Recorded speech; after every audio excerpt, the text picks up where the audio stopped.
God is invisible, not because he cannot be seen like the invisible man, because the invisible man, after all, is a man. It's fantasy, of course, but the invisible man is a human being. It just happens that he's invisible by virtue of some astonishing, magical or scientific mechanism, but is still a man. So we have a difficulty understanding how this person is invisible, but we can describe this man. Likewise, air. Air is invisible, but we can understand it. We can have an adequate scientific or chemical understanding of air. But here, the invisibility that he's describing, invisibility means that we don't have an adequate understanding. It is absolutely other.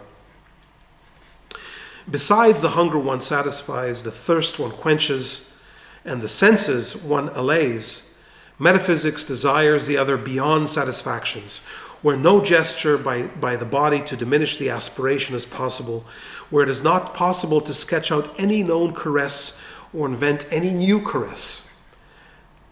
There is no caress, no hug has been yet invented which can satisfy this desire, this metaphysical desire for a metaphysical hug. A desire without satisfaction which precisely understands the remoteness, the alterity, the exteriority of the other.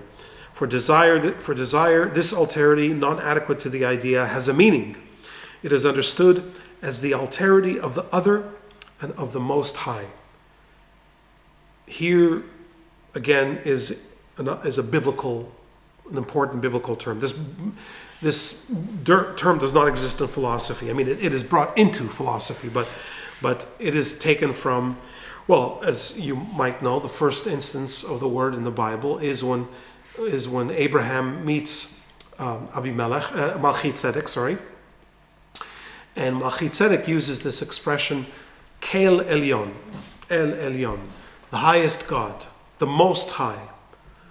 So Levinas says there is such, he's giving us a very negative definition. He's speaking negatively as what the object of this metaphysical desire isn't.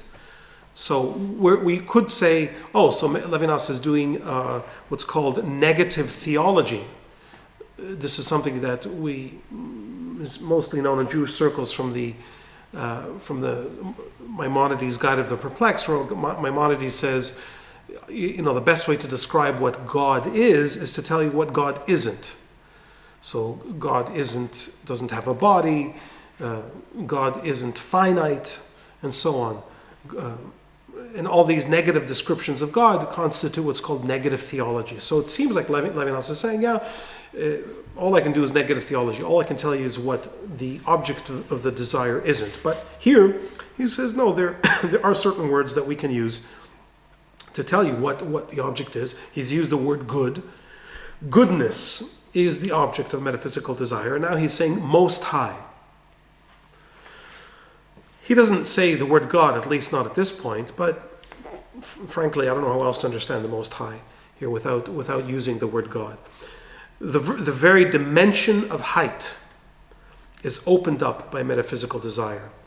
This height is no longer the heavens, but the invisible in the very elevation of height and its nobility. To die for the invisible, this is metaphysics. To die for the invisible, this is metaphysics. I don't think until Levinas anyone gave such a crazy definition of what metaphysics is. You would never find anything like this in Aristotle or in the medieval discussions of metaphysics or in the post-medieval discussions, right? Metaphysics is a description of what is beyond the physical. Is that to die for the invisible. But this is how Levinas is using the word. And I think he's using the word to describe what the real impulse behind metaphysics is. What is this impulse? It's an impulse to move beyond the physical, to move beyond the finite, to move beyond the total, into the total beyond. Well, if you're making that kind of move into the total beyond, what is that? It's basically death. Which, if you think about it, also explains the impulse or the gesture that we call sacrifice. When we sacrifice anything, but when we sacrifice an animal on an altar, what is that? What is that gesture of sacrifice which defines all religions, basically? Any religion, not Judaism. Sacrifice is older than Judaism. Even according to Judaism, sacrifice is older than Judaism. Judaism clearly lays this out, right? In the Torah, assuming, of course, that Judaism means the Torah, insofar as it is and think of a simple description, insofar as the Torah is a body of laws that begins with Moses, or if you like, let's take it back to Abraham. He has very few mitzvot, Abraham. He only has 3 mitzvot at that point. Let's say that's Judaism. Well, according to the Torah, if we go before Judaism, which is before Abraham, Abraham is the earliest, Abraham and Sarah is the earliest possible point of Judaism. We can't say anything before that is Judaism. And yet the Torah tells us there were many generations before Abraham. So if we go back to the very, very beginning, we have the sons of Adam and Eve, Cain and Hevel. The first and only, well, not only, but the first thing we know about them is, what do they do? They sacrifice. Abel has this brilliant idea to offer, sorry, not Abel, Cain. Cain is the genius, right? Cain is a genius who has this brilliant idea. Wait, I'm a farmer, I have all this vegetable. Maybe I should take some of these vegetables and burn them. Why? Why would you do that? Don't you want to eat them? Of course I want to eat them. It's edible, it's delicious, but I want to burn them. I want to set them up in smoke. And Abel says, wow, that's a brilliant idea. I love that idea. You know what? I'm going to do more. I'm going to take that idea and I'm going to do what the Japanese do. I'm going to improve on that idea. I'm going to take the invention and create an improvement on it. I'm going to take the best, not just any sheep that I have. I'm going to take the very, very best sheep, the one that would have been the most delicious to eat, and I'm going to kill it. I'm going to burn that. Well, why would you do that? That was a potentially delicious lamb chop right there. That would have been so good, that lamb chop. Why would you burn that sheep of all sheep? But this is a human impulse. The sacrifice is a human impulse to move beyond what I have. In fact, think about it. It falls exactly into Levinas's description of metaphysical desire in terms of hunger in particular. Sacrifice according to the Torah, and not just according to the Torah. We know from umpteen studies in ethnology that sacrifice invariably involves the sacrifice of edible products. That is the quintessential sacrifice. Well, maybe the quintessential might be human sacrifice, which in some cultures is also an edible product. But typically a sacrifice is a sacrifice of an animal or of a vegetable, or a libation poured, a wine. In all these cases, we have something that can be eaten.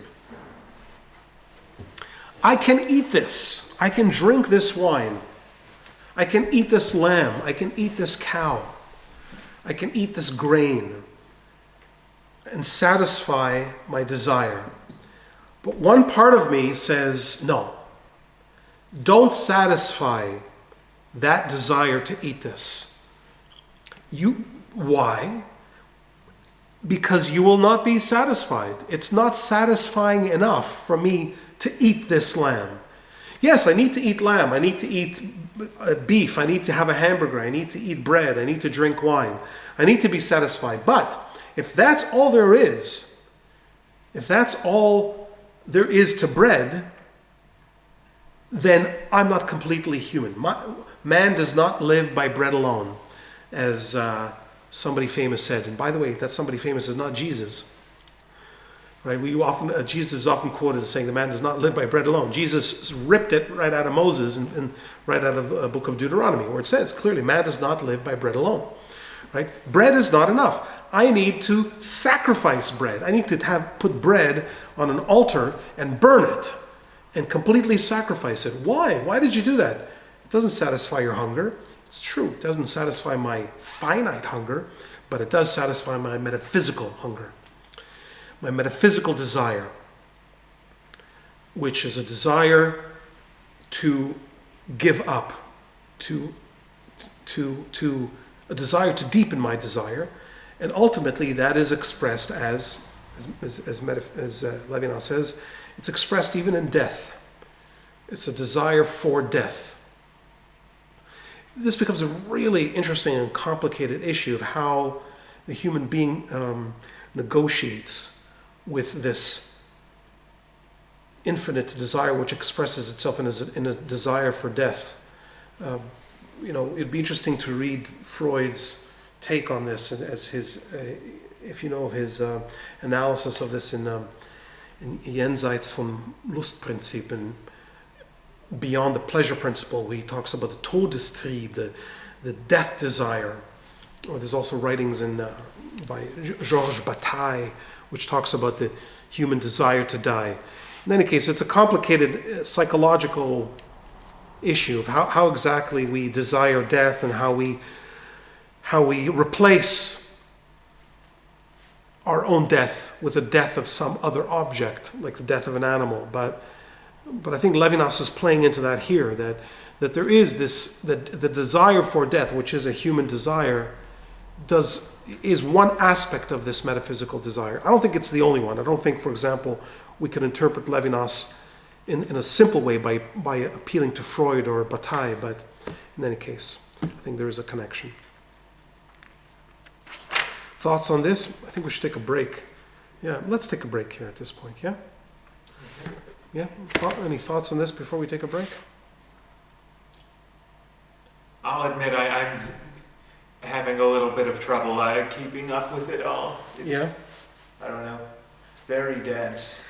The language? You're having trouble with the language? Yeah. Or the ideas as well? Because I think it is primarily the language. I mean, the ideas, I feel like once they're explained, I'm able to follow. But there are times where I don't know. I want to just throttle him and say what you mean. Yeah. I totally empathize.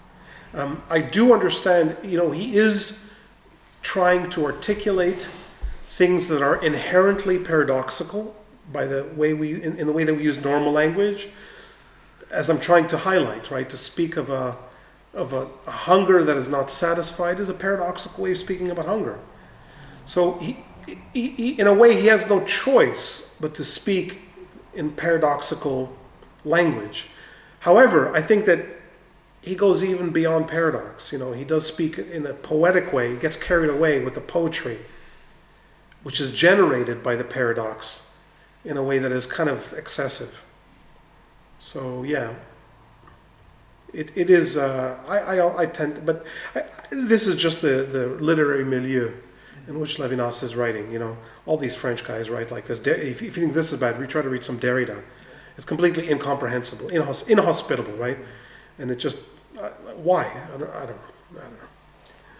I think it's something endemic to academic philosophy in general. I don't know. I tried to read Hegel at one point because everyone says you have to, and I mean, I'm pretty sure they should just make people in prison do it. Do what? They should read Hegel? Because just as a punishment. Yeah, why not? Yeah, it's true. Stick you in a room with the phenomenology of spirit. Yeah, that's just pure hell. It's true. And Schopenhauer was a good writer. He writes like Kant in a more or less clear way, and Hegel doesn't. Yeah, I don't know why. Yeah, it's really not necessary to write like that. As the commentators of Hegel show. Right? You can write a more or less lucid commentary on Hegel, like Kojève. Is more enjoyable to read than Hegel because I'm getting something here. Whereas with Hegel, it's not, like with Hegel and some of these guys, with Levinas less, but with Hegel, it sounds like he gives himself a task. He's like, okay, I'm going to write a book using a vocabulary of only 200 words and not more. I'm not going to use anything but 200 words. That's right. Well, why are you doing that, right? In Levinas, you get a different type of challenge, right? I'm going to use lots of words, but I'm going to use them in weird ways. Voluptuosity, right? In a way that you would never think of using the word voluptuous, right? Or desire and so on. Yeah, this is the French. The French thinkers, they're like writing like this. It's sophisticated. It's like French fruit. It's like a pastry. It's a really sophisticated French pastry, right? It's decadent. It's very decadent. All right, so on page 36 now, the second paragraph. The alterity, the radical heterogeneity of the other. You know what heterogeneous means, yeah? Heterogeneous means, these are all terms for otherness, it's funny. Alterity, heterogeneity, and other. They're just synonyms. Is possible only if the other is other with respect to a term whose essence is to remain at the point of departure, to serve as entry into the relation, to be the same not relatively, but absolutely. A term can remain absolutely at the point of departure of relationship only as I. Okay. Now, up until this point, the whole narrative, as Levinas has laid it out, has been to assume that the I, the self, the egoistic self, is something that I need to get beyond. I need to get out of myself. I need to get beyond my egoism towards otherness. So up until this point, the reader might have assumed that there's no room for the I. There's no room for egoism whatsoever. A person might almost think you might almost have thought along Hasidic lines of bitul, self-negation, or it's not just Hasidic in certain Eastern modes of thinking. There's not just Eastern. There are various modes of thinking where self-negation is something that needs to be attained in order to achieve nirvana or whatever, or you might even think closeness with another. In order to be close to another, you need to achieve total self-negation, self-abnegation and self-negation. So here he's telling us, though, that to make that assumption would be a little bit premature and mistaken, in fact. He says a term can be absolute, can remain absolutely at the point of departure of relationship only as an I. In order to have a departure, to leave, you need to have a point of departure. In order to leave Egypt, you have to have Egypt. In order to leave Ur Kasdim, you need to have Ur Kasdim, even if you never come back. There has to be a point where you leave from in order to get to the other. And what is that point? Quite obviously the I. This is more Buberian language here. In order to have a you, he doesn't use that kind of language here, he does in other places. In order for there to be a you, there has to be an I that leaves myself in relation to the you. I have to get out of my I in order to get to the you. Well, that means I have to have an I. There has to be something there. It can't be total self-negation. It can't be total dissolution of the self. The self has to be there to some extent. To be an I is over and beyond any individuation that can be derived from a system of references to have identity as one's content. The I is not a being that always remains the same, but is the being whose existing consists in identifying itself, in recovering its identity throughout all that happens to it. It is the primary identity, the primordial work of identification. The I is identical in its very alterations. It represents them to itself and thinks them. The universal identity of the heterogeneous can be embraced as the ossature, from the word ossature just means the bone structure of a subject, of the first person. Universal thought is an I think. Now here, the language here, we were talking about Hegel. The language here actually implicitly refers to Hegel, and he even explicitly refers to Hegel, and to Immanuel Kant. If we actually jump to the bottom of the page, you'll see there's a direct quote from the Phenomenology of Spirit. You see where the quote starts, 1, 2, 3, 5 lines from the bottom, on page 36. He quotes from the Phenomenology, "I distinguish myself from myself, and therein I am immediately aware that this factor distinguished from me is not distinguished. I, the self-same being, thrust myself away from myself.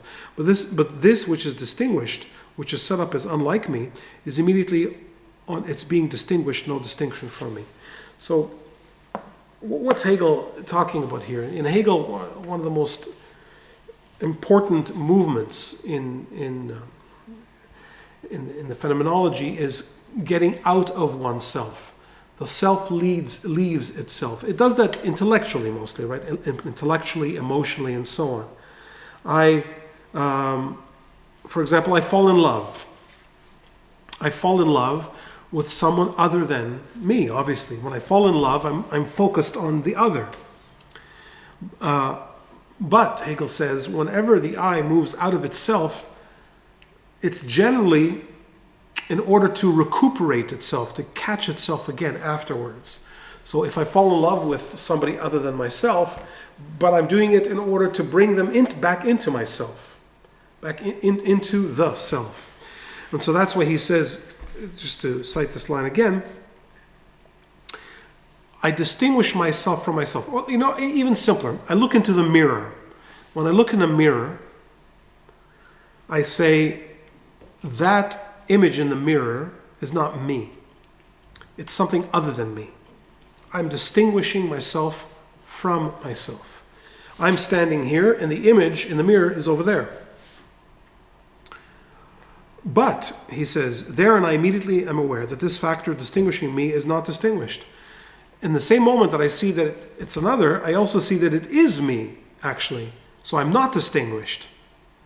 This is an important, according to Jacques Lacan, who's a great French psychologist. By the way, Sam, if you think Levinas is hard to read, Jacques Lacan's even worse. Really, really bad. Jacques Lacan discusses this, one of the most fundamental stages of a child's, the phases of a child's development is what he calls the mirror stage. When a child looks into a mirror, and it takes a certain effort to recuperate what the child sees in the mirror as itself.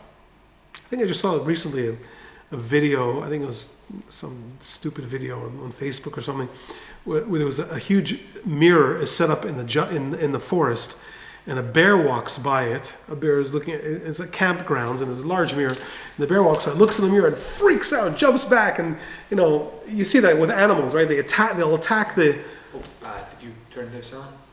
I did, yes. Thank you. Yeah, I did. Thank you. Yeah, so they'll attack the animal in the mirror, thinking that is another animal. They're not aware. After all, an animal's consciousness is presumably less sophisticated than ours. So the animal doesn't see itself in the mirror. It takes a tremendous psychological sensitivity and ability to abstract, to be able to look in the mirror and to say, oh, that's not another animal, that's me. But this is exactly what a child is able to achieve, a human child.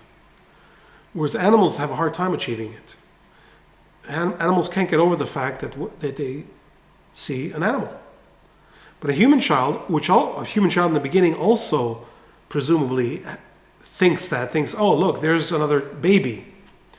I'm looking at a baby, but it dawns on the mind and the psyche of this baby that, wait a minute, this other one is doing everything I'm doing. Every single action that I'm making is being repeated there. It doesn't make sense. Something doesn't quite work because the baby knows that other babies, they might copy, they might mimic, but at some point they will do something unique and they'll break away, they'll stop imitating. But this baby in the mirror just will not stop imitating. So the human baby has this amazing power to abstract herself away from her own situation, from the baby in the mirror. Say, wait a minute, I think that baby in that mirror is not another baby, it's actually me. I am that baby is myself. That's the quintessential human gesture at the beginning of consciousness, at the beginning of development of human consciousness. So Hegel, in a sense, is discussing that. He's saying that it's true that I try to get out of myself, but eventually I realize that I haven't gotten anywhere. It's still just me. I'm still within myself. That's the background for what Levinas is saying here. He's saying that the self, because of this mirror effect, the self, in a sense, is always recuperating itself. It's always coming back to itself.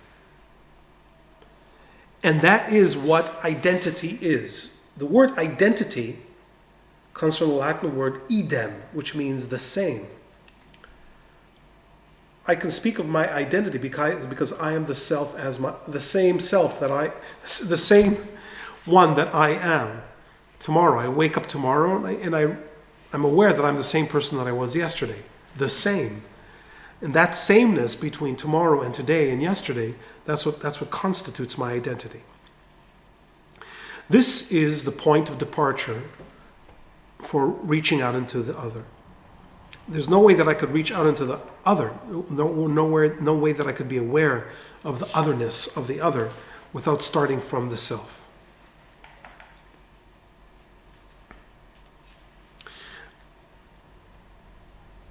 On page now 37, just the opposite page, he continues on this thought, develops it a little bit in a direction away from just the solipsism of the self, of the subject, towards a concept of world. He says the identification of the same in the I is not produced as a monotonous tautology. I am I. Tautology in math is, or anywhere where you can insert an equal sign. That's basically a tautology. Tautology means I'm just saying the same thing again, twice. So when I say 2 plus 2 is 4, in a way that's a tautology, because 2 and 2 on this side of the equation is the same thing as 4 on that side of the equation. They're the same. They're just being held apart by equal sign, but I'm not adding, nothing is being added to 2 plus 2, other than just making it explicit that, oh yes, well 2 plus 2 equals 4. But if I had 2 oranges, and then another, or 2 fingers and another 2 fingers here, and then I have 4 fingers there, nothing is being added. There's 4 fingers on this side, there's 4 fingers on that side. So he says, the identification of the same in the I is not produced as a monotonous tautology. This I, this sameness of myself from yesterday to today to tomorrow is not simply I am I. The originality of identification, irreducible to the A is A formalism, would thus escape attention. It is not to be fixed by reflecting on the abstract representation of self by self. It is necessary to begin with the concrete relationship between an I and a world. The world, foreign and hostile, should in good logic alter the I. But the true and primordial relation between them and that which is the I is revealed precisely as preeminent in the same, is produced as the sojourn in the world. Let's just stop there for a second. What is he trying to say here? I want to say that we cannot, when we're trying to understand what identity is, the identity of the self, from which I move towards the other, it's not enough to begin with, for example, what René Descartes says, that cogito ergo sum, I think therefore I am. There's this I which is the subject, somehow closed off from reality, and I need to get out of this I and towards the other. Even Buber, as you know, uses that language when he says I and thou. It gives you the impression that the I somehow is in a void. The I by itself is in this worldless void, and somehow I manage to get out of my own head. I'm inside my own head, and I get out of my own head into the you, into the other. He says that's not really what happens. Really, the I is never alone in its own head. The I is always in a world. I'm always surrounded by a world. This is an idea that he gets from Heidegger. This is a strong influence on Levinas from Heidegger. That the identity of the self needs to be understood in a Heideggerian sense. The word world, actually, in Heidegger, is a very important word. It's in his first big book, Being and Time, he develops it at great length, the theme of world. So he says the I is revealed as a sojourn in the world. Sojourn, it's interesting he used the word sojourn because Heidegger speaks of dwelling in the world. The world is something that we live in.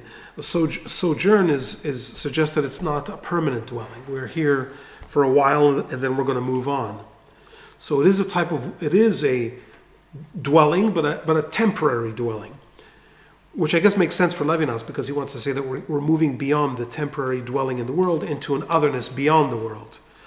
The way of the I against the other of the world consists in sojourning and identifying oneself by existing here at home with oneself, chez soi. In a world which is from the first other, the I is nonetheless autochthonous. Autochthonous it's a fancy word which just means that native, or coming from the soil, born from the soil. It is the very reversion of this alteration. It finds the world a site, a lieu, French, and a home. Dwelling is the very mode of maintaining oneself, not as the famous serpent grasping itself by biting onto its tail, what's known as the Ouroboros, but as the body that on the earth exterior to it holds itself up and can. The at-home, the chez soi, as we said earlier, is not a container, but a site where I can, where depending on a reality that is other, I am, despite this dependence, or thanks to it, free. This, I'm sure, is very difficult to make sense of, right? In any language, in translation, and also in French, no less. Let me try to give you the Heideggerian background of what he's talking about here. And I'm going to have to repeat myself a little bit, repeat what I just said about Descartes.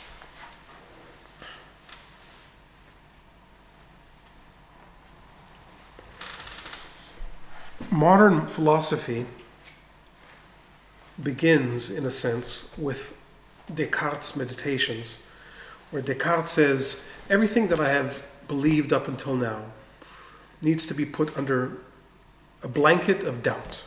I'm not sure about anything anymore. I don't know what's true. I don't know what is.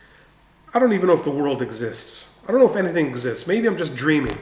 Maybe this whole thing is just, maybe I took too much LSD, or maybe Descartes says, maybe I'm being tricked by the devil. Maybe my whole reality is a trick that the devil is playing on me to make me think there's reality in other human beings, my family, my parents, my friends, but nothing is real. It's like the Matrix. It's absolutely a gigantic illusion. And Descartes comes to the conclusion that, well, even if that's the case, there is at least one thing I can be certain about, and that is that I exist. Because after all, if I am being deceived by this illusion, I can at least say that I am being deceived. I exist. I'm here to be deceived. And so the whole of modern thought begins with one philosopher shrinking the whole world down into his I, into his solitary self. And then he has to try to prove, since okay, the only thing I can be really certain about is I, myself, now I need to try to prove that other things exist. I'm not really satisfied with saying that only I exist. I want to say that my family exists, my friends exist, my room exists, my country exists, my world exists. How am I going to do that? Right? That becomes a problem, to prove what Descartes calls the external world. But the orientation towards the external world is still I. It's still I, the abstract I, but it's related to the external, related to the external world. Now, a couple hundred years later, Heidegger comes along, because, by the way, philosophers are always trying to prove. It becomes a real problem. How do I prove that the external world exists? How do I know that you guys aren't robots? Maybe I'm just in a mental hospital and everybody around me is just robots. How do I know for sure? It sounds like a crazy question. Only philosophers ask such crazy questions. You have to be. If somebody actually believed that was the case, we'd say he's psychotic. This person needs a psychiatrist. He's paranoid schizophrenic. But that's exactly what philosophers do. We take paranoid schizophrenia and we make it into a science. I'm going to try to really think through what is it like to be paranoid schizophrenic. Now Heidegger comes along at one point and says, this is really crazy. This whole approach, it's just so paranoid and so demented. I don't exist by myself. There's no such thing as I. That's such a weird, abstract, philosophical thing to say, I. I is just a word we used in language to, maybe I'm referring to my body, to a certain vantage I have on reality. But I never come isolated from my world. I always come with my world. My world is always around me. And so Heidegger develops this theme in his first great book, which he calls in German, in der Welt sein. Being in the world. That's the first phenomenon that we have to acknowledge. When we're trying to describe reality, to begin with the I is a huge mistake. It's an abstraction that it's not even real.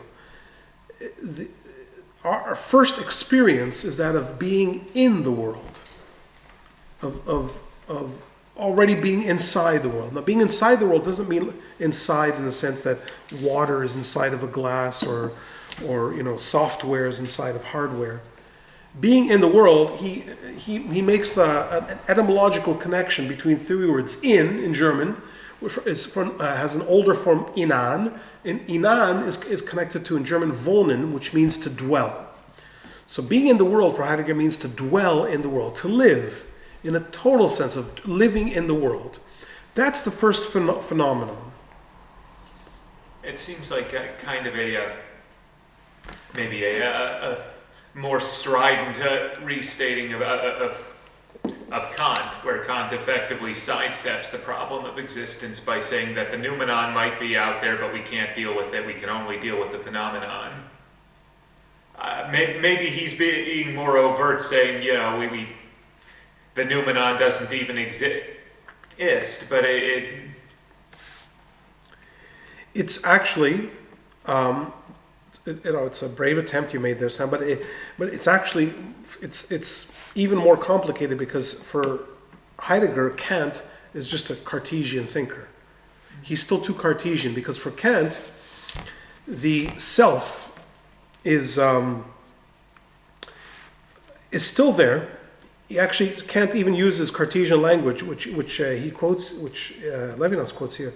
The I think, the cogito, I think therefore I am, is still a very important idea in Kant. Kant says that all of our perceptions, which would constitute everything that you call the phenomenal world, the phenomena, all of our perceptions are accompanied by an I think. Whenever I see something, hear something, taste something, whenever I relate to anything, the I is there as an I think, and the I unites all the phenomena, because after all, if my life were a string of phenomena, how do I make that whole, or a web of phenomena, how do I make all of those phenomena, the multiplicity, my life? How do they belong to me? how do I know there's even an I there? So Kant says, well, there must be an I think that somehow brings them all together. In doing so, though, he also maintains the Cartesian and the classical distinction between the subject, I, and the object, the objective world. So what is an object? Now, you say very correctly that for Kant it becomes complicated, because for him an object can be a phenomenon. In other words, I experience something, so within my experience I experience this. I pick up this book and it has weight, it has color, it feels like something, I can taste it, I experience it. Does the book, is there an actual book out there beyond my experience of it? Because after all, how do I know the book? It comes into my consciousness through my senses, my five senses. So does the books really exist? So Kant says, well, yeah, sure it does. That's what I call the noumenon. The noumenon does not give itself to my senses, only the phenomenon does. By definition, that's what a phenomenon is. A phenomenon is what appears. That the phainestai in Greek means to appear. So the phenomenon appears to me to my five senses. The book in itself never appears to my five senses, but it is there. So Kant calls it the thing in itself, das Ding an sich. And he says that I have an intellectual appreciation of it, which intellectual in Greek, the intellect is nous, mind. And so Kant calls it the noumenon. The book is also, it's a phenomenon to my senses, but it also is a noumenon, right? Those are two types of ways in which the book can be an object to my mind, to my subjectivity. Two important but different ways they can be an object for me. And for Kant, though, the problem is still very much exists, the problem that Descartes has, which is how do I relate those two? How do I even know that the noumenon exists? Let's say I know the phenomena, the various phenomena that make up the phenomenon of the book. That I know because I'm experiencing them. But how do I know it corresponds to anything? Because Kant just says, well, it's a thing in itself. It's out there. The truth is out there, as they say in the X-Files. The truth is out there. But do you have any proof for it? It's very hard to prove because you have to cross the boundary between the phenomenon and the noumenon. So, for example, Schopenhauer, who was a great Kantian, he says, you know what, das Ding an sich, the thing in itself, just forget about that whole mess. Forget trying to prove it. You'll never get to it. There's nothing out there. There's only phenomena. Right? That's one way of dealing with it. Heidegger says the whole problem is crazy. The whole phenomenon, noumenon problem, the whole problem really begins with the object-subject distinction. So not only is phenomenon, noumenon, that distinction crazy, but even subject-object is crazy. Because after all, both phenomenon and noumenon are object. Heidegger says you're already describing something that is not reality. You're going into an abstract mode that has very little to do with the reality. In reality, there's no subject and object. When I pick up a book to read, I'm already relating to the book. There's nothing in some secret atomic or microscopic or subatomic level that is the book. There might be. He's not saying that we can't investigate it scientifically, but the first most important experience that we have is my relationship to the book. The book is real. I am holding the book. And the term that Heidegger uses to underscore this relationship is this last term I put up, Zuhandenheit. Let me just explain that, because it's at play in this paragraph here, where you see where Levinas says, how does Heidegger sidestep the issue of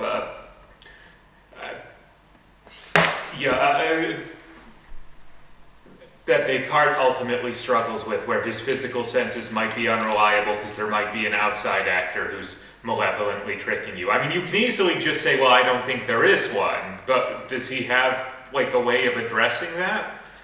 Well, his way of addressing it is not to solve the problem that constitutes the Cartesian challenge, of the maybe there's an evil genius playing with my mind. Who knows? Who's trying to trick me, right? Heidegger's doesn't give a solution to that problem. He says the whole problem is nuts. He says that's who does that? I mean, yeah, if you really need to lock yourself up in a room and start to imagine all these wild scenarios of, wow, what if I'm being completely duped? You know, what if this is just a matrix? Heidegger says, what are you talking about? You're like psychopathically neurotic, right? If you're thinking that, that's just not that's not human reality. That is a very isolated thought experiment of one guy who's anxious that he's being duped by the whole of reality, right? He said that's not how reality presents itself to us. Descartes himself calls the experiment hyperbolic, right? It's a hyperbole, it's an exaggeration. Descartes uses the phrase hyperbolic doubt, exaggerated doubt. Heidegger would say, yeah, you're exaggerating. Why are you exaggerating? Why do you even begin by exaggerating? I know it's not satisfying to the one who's paranoid, as it were. The paranoid schizophrenic says, "Well, yeah, but that's what it is. I mean, I have to prove it. I have to prove it." Heidegger says, "Well, you're just nuts. You're a philosopher who is basically taking paranoid schizophrenia and translating it into a kind of sanity through logic and thought. But it's still paranoid schizophrenia. It's not real." And so he doesn't give a proof. Okay. I'll admit I find that very unsatisfying, but I don't know. I agree with him that the entire problem is kind of nuts and it's easy to get hung up on, but it seems to me like he's almost like he's sidestepping the issue to go do other things. He's definitely sidestepping the issue, but when he's sidestepping it, he attempts to give a clear explanation of why he's doing so. Mm-hmm. So he says, look, philosophy didn't fall out of the sky. What Descartes thinks is not a given. Descartes came up with this thought experiment. He didn't have to come up with this. He came up with a thought experiment to solve what he felt was a problem, which was the problem of how do I know that everything that I've been taught is really reliable. So Heidegger says, well, why should we follow Descartes in creating this problem for ourselves? Is it a given that we need to have this problem? So it's not, all that Heidegger is pointing out is that this is not a given. To assume that yes, we need to solve this problem. Well, where'd you get that? Well, why are you so hung up on that? Why are you assuming that that's a given? So Heidegger, in a sense, is creating he's giving you a historical account of Cartesianism, of the Cartesian problem. And and he goes on with this term Zuhandenheit. He articulates it, I think, most powerfully when he says, look, philosophers have this weird habit of contemplating objects, like a philosopher will hold up a glass. In fact, people make fun of philosophers, like I'm sure people will make fun of me if they see this video, right? Here's a philosopher holding up a glass and saying, well, how do I know that this exists? Or how do I know what this is made of? How do I know anything about this glass, right? That's what philosophers do. They point to something in the room and they ask all kinds of weird questions about it. And Heidegger says, yeah, and you realize, by the way, when philosophers do that, they're already failing to do what normal human beings do. A normal human being does not talk about a glass in such a weird, abstract way. A normal human being sees a glass and either ignores it because he's not interested, or he goes like this. He drinks, right? Because that's what a glass means. A glass doesn't mean, the first meaning of glass, of a cup, glass, is not space and design and molecular structure and whatever. It's none of that. The first meaning of glass is, I need something I'm thirsty. I need something to hold a liquid so that I can quench my thirst as I need. That's the first meaning of a glass. And that's how I understand glass. That's what it means to understand. To understand a glass is to use it, to drink. That's what it's for. Not that's what it's for. That's what a glass is this practical understanding. This usage, the using of the glass. And that's why Zuhandenheit, which is translated in English as ready to hand. My understanding of glass, my first understanding is that it's ready to hand. It's ready to hand. I take it in hand and I drink. He says a derivative understanding then, which is what philosophers do, is what he calls Vorhandenheit. It is present to hand. Like when the philosopher goes, he's drinking and he goes, wait a minute, wow, glass, wow, glass, what is that? So fascinating. And I put it down and I contemplate it and I think, wow, how did that come to be? Is it really real? What is it made out of? How did I take sand and fabricate glass? How did this design come about? He says that mode of contemplation is derivative. It's not original. Scientific thinking is secondary, derivative to the first way of thinking of human beings, which is practical. Practical and engaged with reality. So he doesn't so much disprove Descartes and the whole scientific and the philosophical tradition as he simply places it in its derivative position.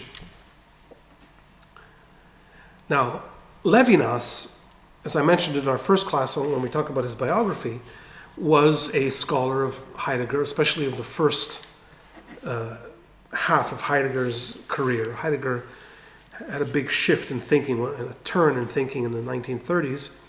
But Levinas was definitely an expert on Heidegger's earlier thinking, on this concept of Welt, in der Weltsein, on concept of world. And so he uses it here to explain the I. He says the I, the chez soi, the being at home, is I myself am within the world. I'm not a Cartesian I locked inside my brain and trying to get out of my own head and wondering how do human beings exist. He says, no, I exist in the world with human beings, with others, with everything around me. Now, if Levinas says that, if Levinas says, look, the I, you should understand the I the way that Heidegger understands the I, as an I that is living within the world, well, why not assume then that takes care of the concept of others? I am living in the world with other people. And in fact, Heidegger does say that. Heidegger has an idea which he calls Mitsein, being with other human beings, is part of being in the world for Heidegger. These are what he calls equiprimordial phenomena, being with human beings, being in the world. They go together. For Levinas, however, it's not enough, nowhere near enough. Being with others, Mitsein, what Heidegger would call Mitsein, being with others is really, according to Levinas, a way of absorbing others into my world. It's still a totalizing gesture. It's still totality. It's not infinity. I don't break through my limitations into otherness. For him, otherness is to go beyond the world, beyond the world that constitutes my identity in the full sense, in the full Heideggerian sense. It's to go beyond that even.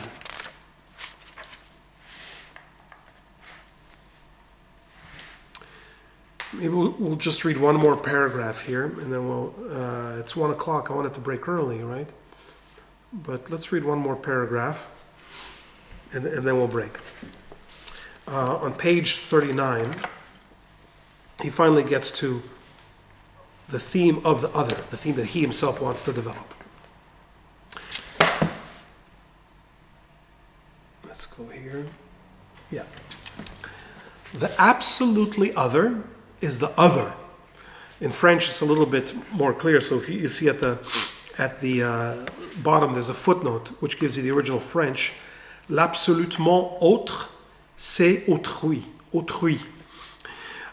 L'autre in French, like in English, it's something is other than this. We use it as a, I guess it's a pronoun. What is the word other? Actually, I don't know what it is. I don't know what class other belongs to. What kind of word is that? It's not really a pronoun, right? I have to look it up. I don't know. I think it can be an adjective or a noun. Is it an adjective? Well, it becomes a noun, but yeah, I guess you could say adjective. Adjective, other. Yeah, adjective. So we make it into a noun. We say the other. But originally, other is an adjective, right? Here first time the Hungarian translation is catching the word. Yeah, because it's an adjective? Yes, the absolute modern más or másik. So we have the word for this. So más means other? Más and másik. And mashik is a human. Okay. So in French also, it's clear. In English it's not actually, because l'autrui in French, it clearly refers to another human being. The other one, the other human. In English you can't say, you just have to put a big capital O to say it's the other. There's no other way to say, there's no simple way, there's no single word to say other and to mean the other human being. Which is why Alfonso Lingus here, the translator, just simply capitalizes autrui into English other. So the absolutely other, in other words, absolutely other in the sense of, in an adjectival sense, as an adjective, other than myself is l'autrui, the other. He and I do not form a number. Now, what would be the number? It would be the number 2. That's what he's talking about, the number 2. He and I together, we don't make 2. It's not 1 plus 1 equals 2.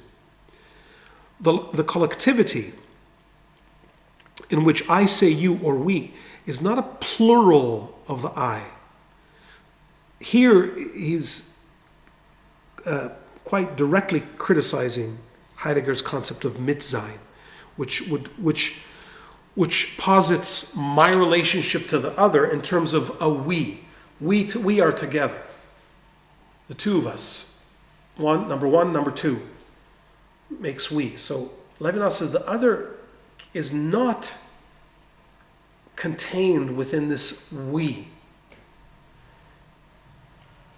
or within a counting of individuals, beginning with myself. I'm number 1, you are number 2. I, you, these are not individuals of a common concept, like we, like number 2. Neither possession nor the unity of a number, nor the unity of concepts link me to the stranger, l'étranger, the stranger who disturbs the being at home with oneself.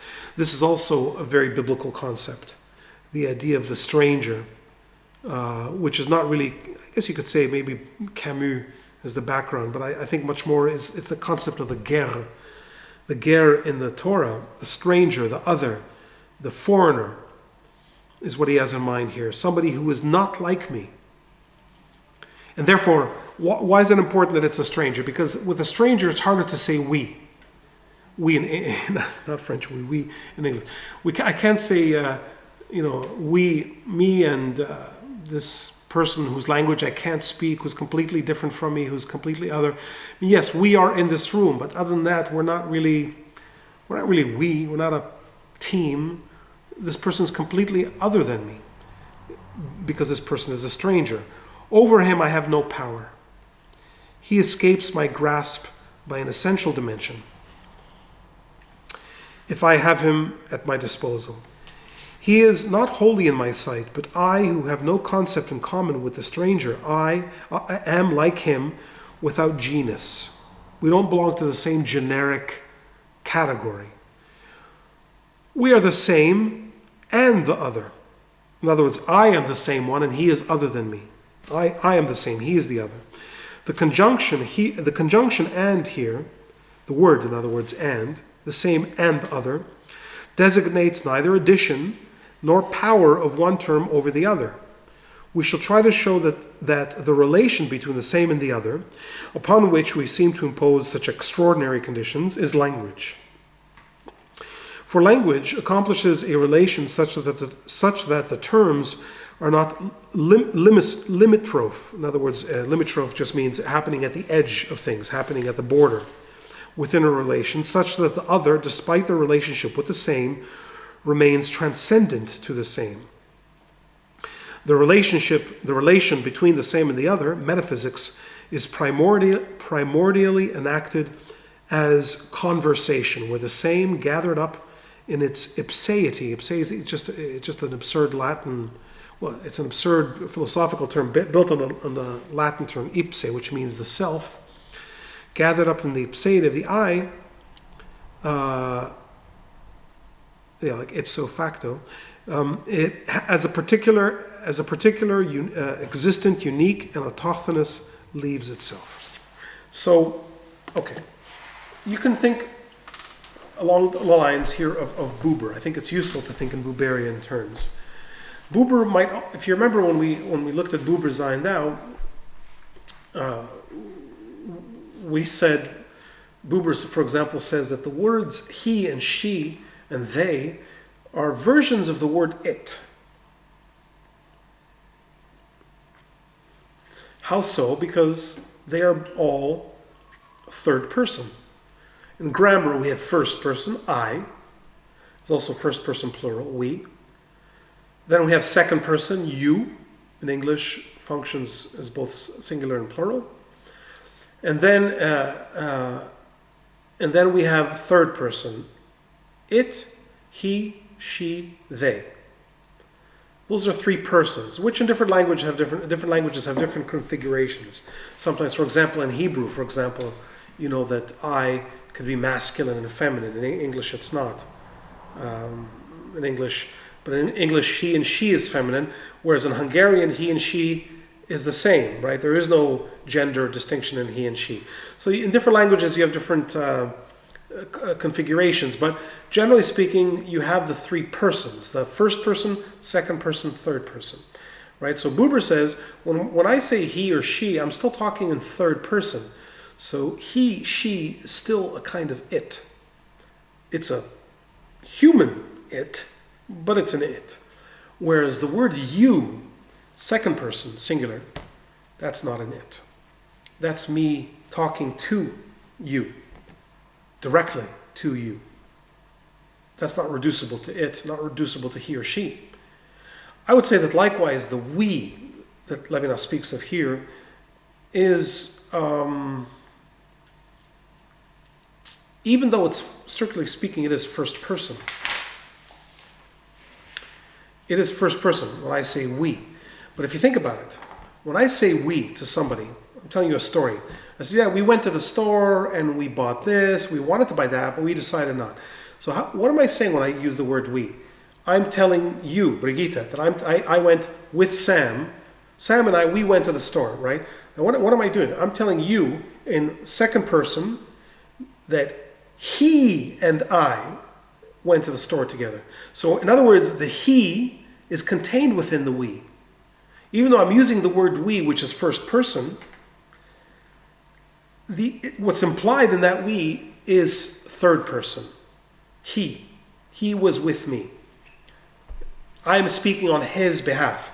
So what does that mean? That means I've reduced him within the we, within the first person power of the we. I've nevertheless reduced him. I've reduced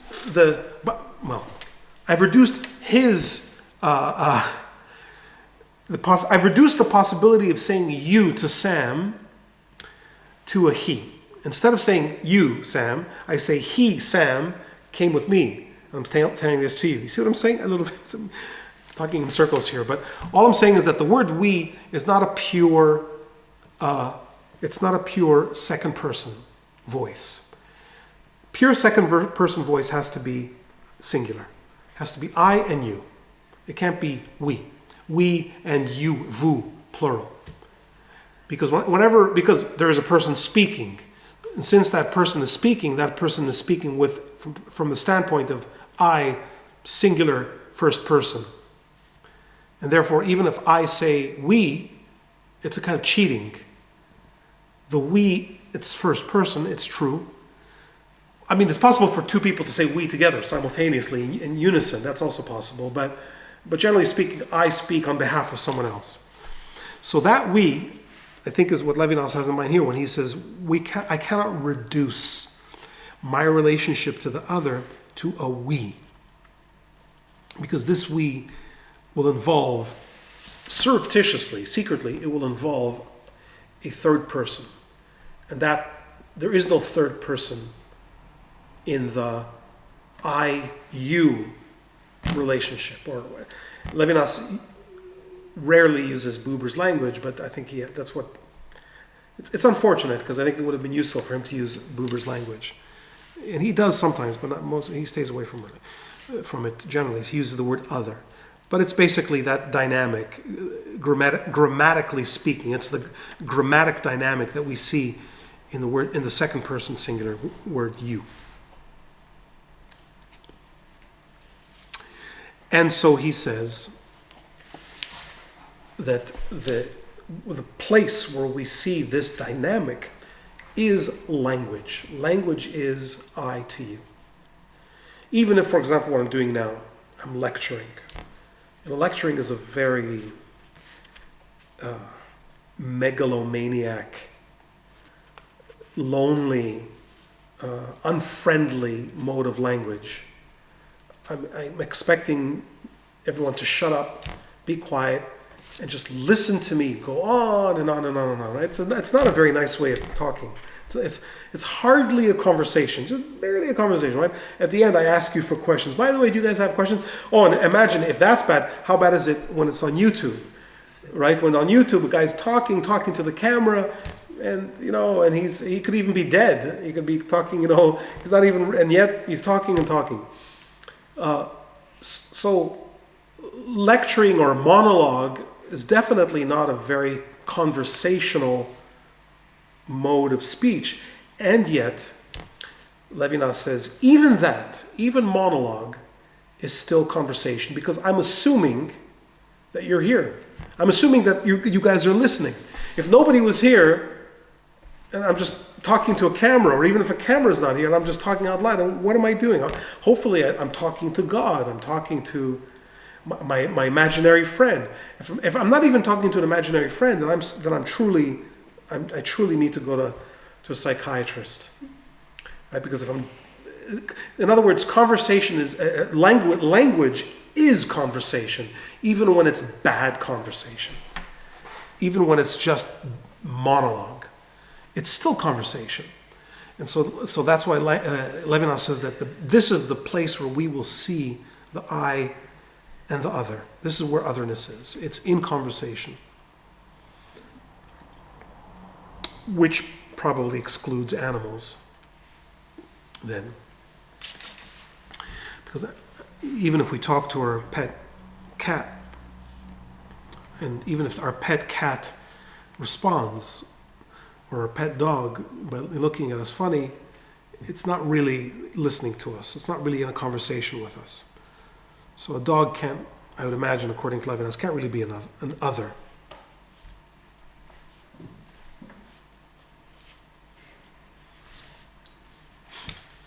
I think we should stop here for today. You have questions or thoughts on this?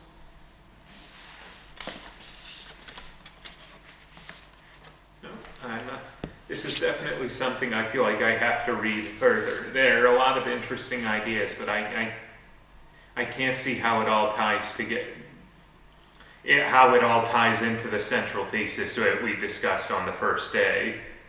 Which is? We have to prove the existence of ethics in the face of Nazism. Oh, nice. Okay, right. Yeah. I mean, I guess I can see where it might go, but I don't. We haven't gotten there yet.